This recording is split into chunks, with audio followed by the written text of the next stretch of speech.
হবেই অংশগ্রহণ করাবেন না। এবং আজকে কিন্তু খাতায় কলমে সেটা কিন্তু প্রমাণ আমরা পেলাম যে পর্ষদ আমাদের দাবি কিন্তু মানবে।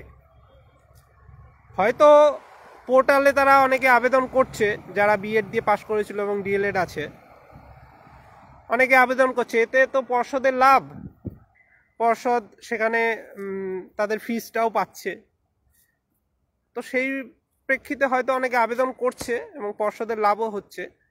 এবং আমরা যেরকম দাবি জানিয়েছিলাম যে কর্মরত শিক্ষক যারা রয়েছে তাদেরকে পোর্টালে বাদ দিতে হবে বা বিএডেরা পোর্টালে বাদ দিতে হবে, তখন আমরা আভাস পেয়েছিলাম যে এরকম সিস্টেম তাদের হাতে নেই যে তাদের পোর্টালে আটকে দেবে। যারা ধরুন বিএড দিয়ে পাশ করেছে বা যারা কর্মরত শিক্ষকরা রয়েছে তাদের পোর্টালে যে আটকে দেবে নিয়োগের, সেরকম সিস্টেম পর্ষদ বলেছে নেই। তবে এটা চাইলে হয়তো করা যেত, আমার যেটুকুনি ধারণা। সেই দাবিটা রেখেছিলাম, কিন্তু সেটা করেনি। তবে আজকের আপনারা দেখলেন যে লিখিতভাবে পর্ষদ কিন্তু মানে তথ্য দিয়ে দাবি জানালো যে যে কেউ আবেদন করতেই পারে, কিন্তু সেগুলো পরবর্তীকালে কিন্তু তারা কনসিডার করবে না।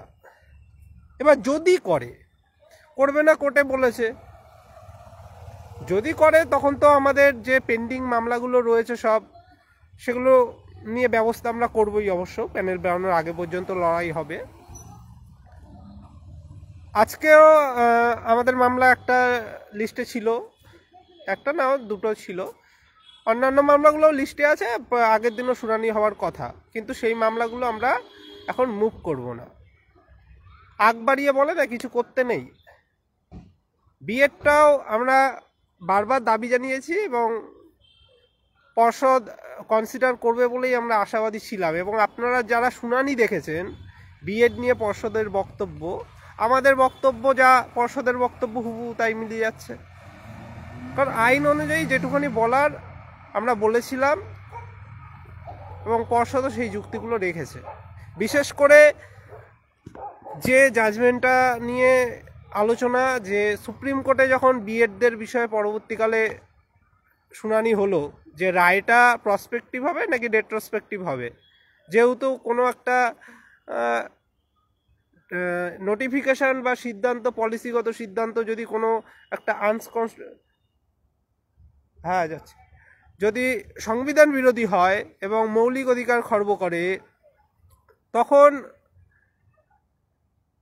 সেটা রেট্রোস্পেক্টিভ হয় যদি না বলা থাকে। তা শুরু থেকে যবে থেকে ওই জিনিসটা তৈরি হয় তবে থেকেই সেটা লাগু হয়। এবার এই জিনিসটা হলে তো যারা যারা ধরুন চাকরি পেয়েছে 18-র পর থেকে বিএড দিয়ে যারা চাকরি পেয়েছে বিভিন্ন জায়গায়, তাদের তো সবার চাকরি চলে যেত।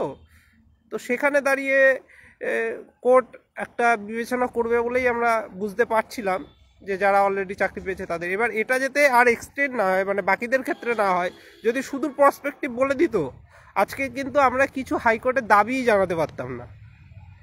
যদি সুপ্রিম কোর্টে সেই দিন রায়টা শুধু প্রসপেক্টিভ বলে দিত এবং কোনো কন্ডিশন না দিত, বাকি কন্ডিশনগুলো এমনি এমনি হয়নি। কিন্তু অন্যান্য যে বিভিন্ন রাজ্যের উকিলরা এসেছিল, আমাদের এখান থেকে আজকে দেখেছেন আপনারা যে পর্ষদের তরফ থেকে শুরু করে বিভিন্ন যে দাবিগুলো রাখা হয়েছে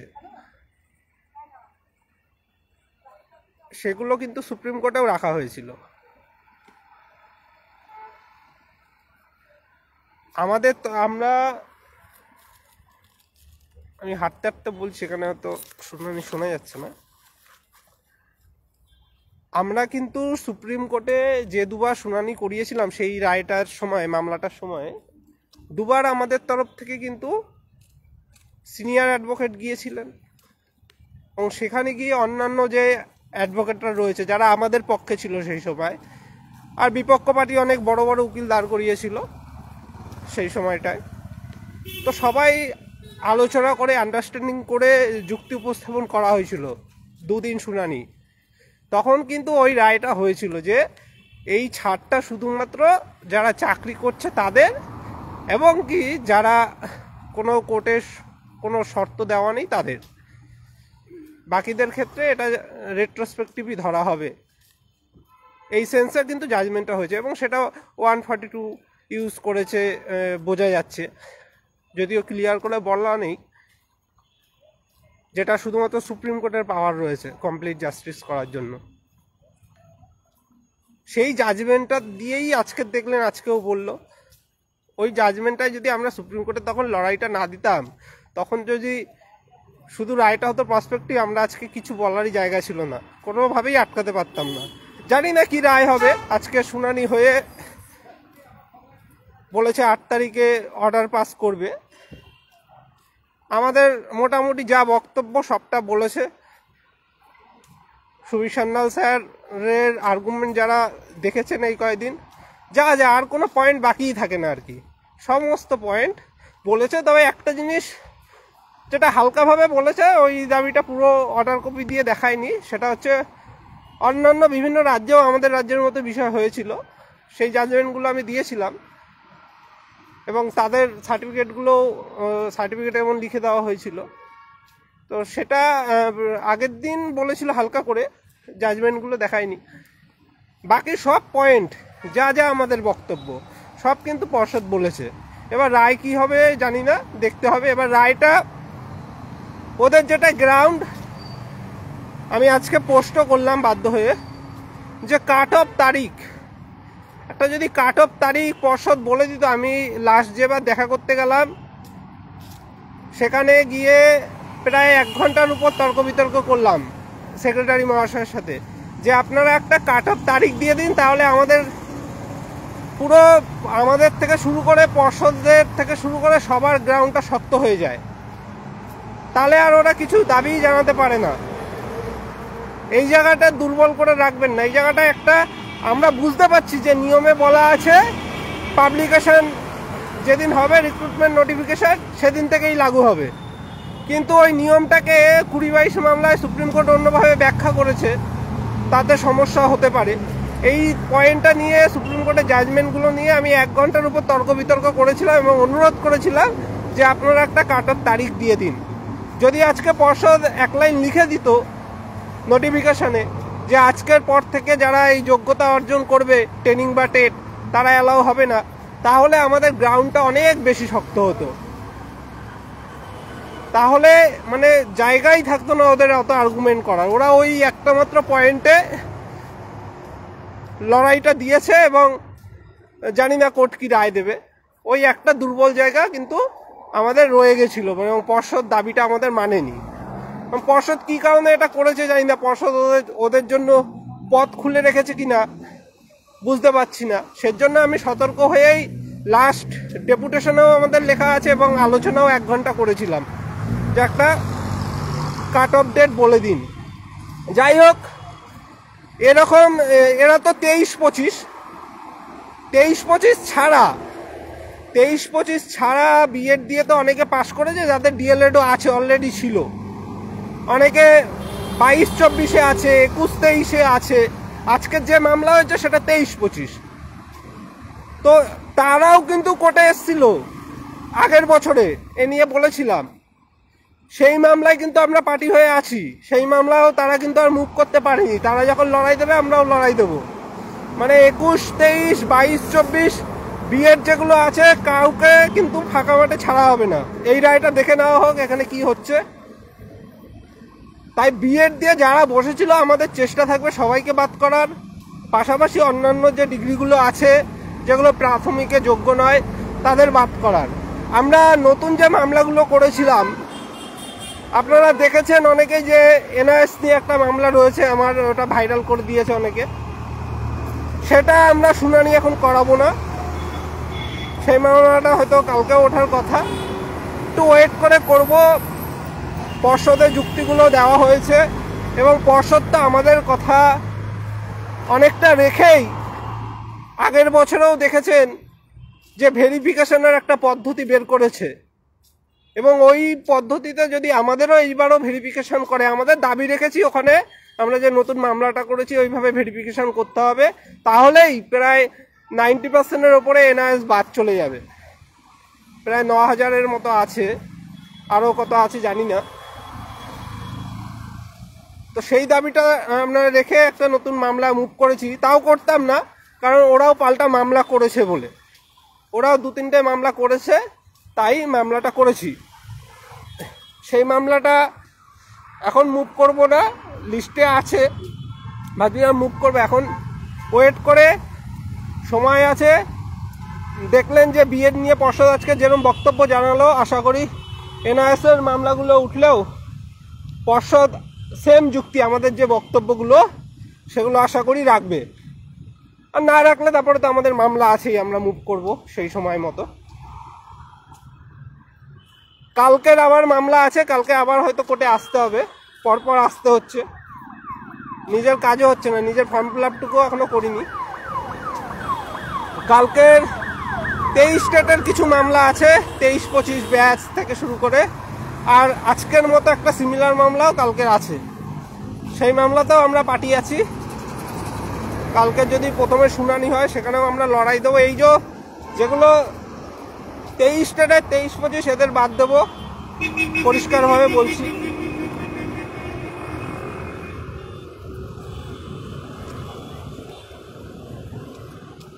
আর ইন সার্ভিস নিয়েও পদক্ষেপ করছি।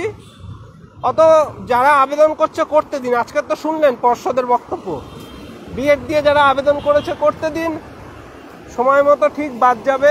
আর যদি না যায় তখন আমরা তো পদক্ষেপ করবই। সেজন্য আমরা আইনি দিক থেকে মামলাগুলোও করে রাখছি অলরেডি, সময় মতো তুলবো যদি কথা না শোনা হয়। আমাদের মূল উদ্দেশ্য হচ্ছে এদের বাদ যাওয়া।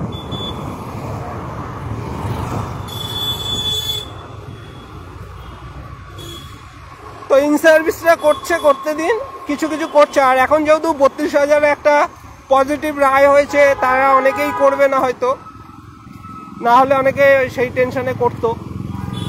তাও যদি কিছু যারা অলরেডি করেছে বা করেছে তাদের সময় মতো বাদ দেওয়ার চেষ্টা করব। আর কয়েক হাজার প্রার্থী রয়েছে ভুল তথ্য দিয়ে পাশ করেছে, তাদেরকেও বাদ দেওয়ার পদক্ষেপ করব। সব করা আছে অলরেডি, সময় মতো দেখতে পারবেন।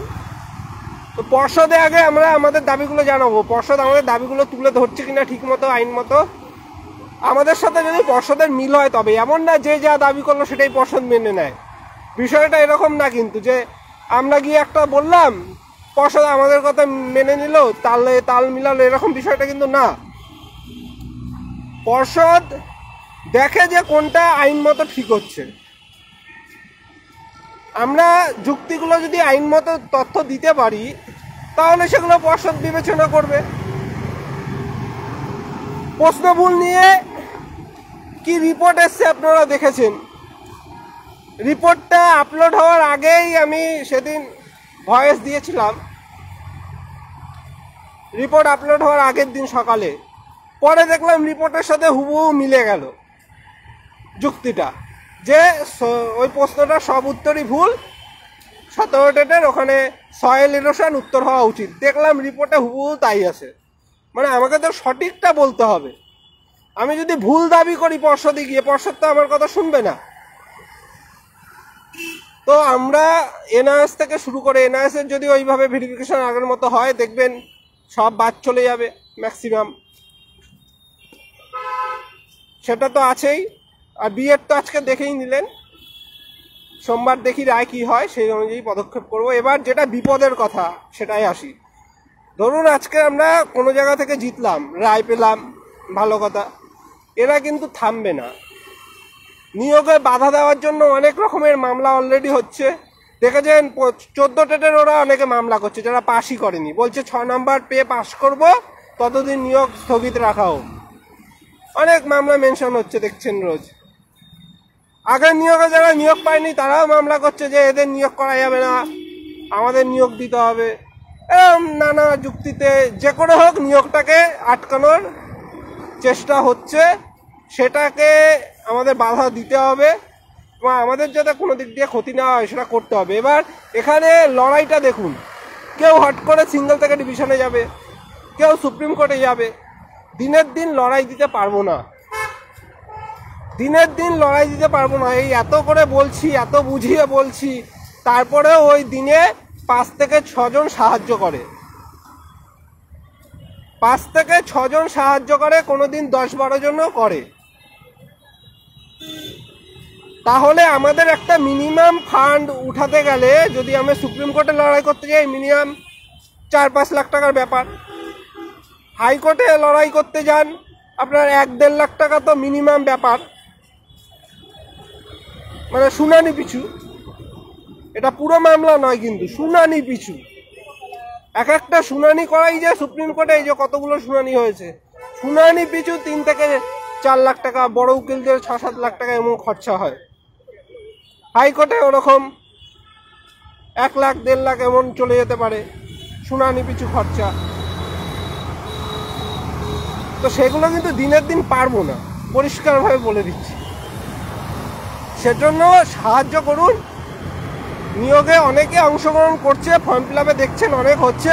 এই সংখ্যাটাকে যদি কমাতে চান, একটা হিসাব করুন, মোটামুটি 9000 NIS এর মধ্যে যদি ম্যাক্সিমাম বাদ যায়, তারপরে যে 23-25কে যদি পুরোপুরি আটকানো যায়, ইন সার্ভিসদের আটকানো যায়, মিথ্যা তত্ত্ব দিয়ে পাশ করে আছে কয়েক হাজার, তাদের বাদ দেওয়া যায়। তারপরে আপনার যারা বিএড দিয়ে পাশ করেছিল কিন্তু ডিএলএডও ছিল বা ডিএলএড করেছে অলরেডি, তারা তো অ্যাপ্লাই করছে, তাদের সংখ্যাটাও কিন্তু কয়েক হাজার, তাদেরকে যদি বাদ দেওয়া যায় তাহলে কিন্তু শূন্যপদ বাড়ানোর জন্য আন্দোলন থেকে শুরু করে কর্মসূচি করবই। অনেকে ভাবছে যে রোজই তো দেখছেন কোর্টে আসতে হচ্ছে, বাড়িতে তো বসে নেই আমরা, ছোটাছুটি প্রত্যেক দিনই করতে হচ্ছে। সময় মতো জায়গা মতো আমরা আমাদের দাবি রাখবো, শূন্যপদ বৃদ্ধি করতে হবে, এই দাবি নিয়ে লড়াইটা করবো শেষ পর্যন্ত, এবং দেখি না কি হয়। যদি পারে, আমরা তো ভাবিনি যে নিয়োগ নোটিফিকেশনটা ওইভাবে আসবে। আমরা টানা কর্মসূচি করেছি, বারাসাতে সেদিন কর্মসূচি করেছি, তারপরে তো হঠাৎ করে নোটিফিকেশনটা এলো, এত কিছু থাকা সত্ত্বেও, জটিলতা থাকা সত্ত্বেও। তো একই রকমভাবে যদি আমাদের শূন্যপদটা বাড়ে, আমরা কর্মসূচি করব। শূন্যপদটা যদি সরকার ভাবে যে না বাড়িয়ে দিই, তাহলে সেটাও সম্ভব। তার জন্য আমরা সময় মতো কর্মসূচির ডাক দেব।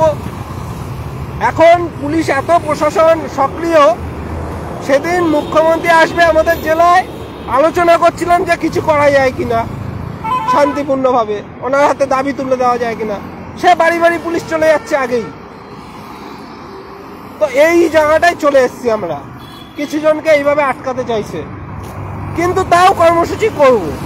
হকের পাওনা, ন্যায্য অধিকারের লড়াই। শূন্যপদটা যদি কিছুটা বাড়াতে পারি, যদি সরকার কনসিডার করে, আর ওদিক থেকে যদি কম্পিটিশনটা কয়েক হাজার কিছু কমাতে পারি, তাহলে কিন্তু মোটামুটি সবাই একটা জায়গায় যাব। এবং এর পরের ধাপগুলো আরও আছে, সেগুলো এখন বলছি না। দিনের শেষে সবার চাকরিটা সুনিশ্চিত করতে হবে। এরপরে দেখুন না যে রায়গুলো কি হচ্ছে। ওই যে বলেছে না 2 বছরের মধ্যে সবাইকে পাশ করতে হবে, নাহলে রিটায়ার হতে হবে, সেই জাজমেন্টগুলো পাল্টাচ্ছে কিনা এগুলো লক্ষ্য রাখুন, মানে ইঙ্গিত দিচ্ছি আর কি। তো সেই মতো হবে সব ব্যবস্থা, আইন মতো। আপনারা শুধু পাশে থাকুন।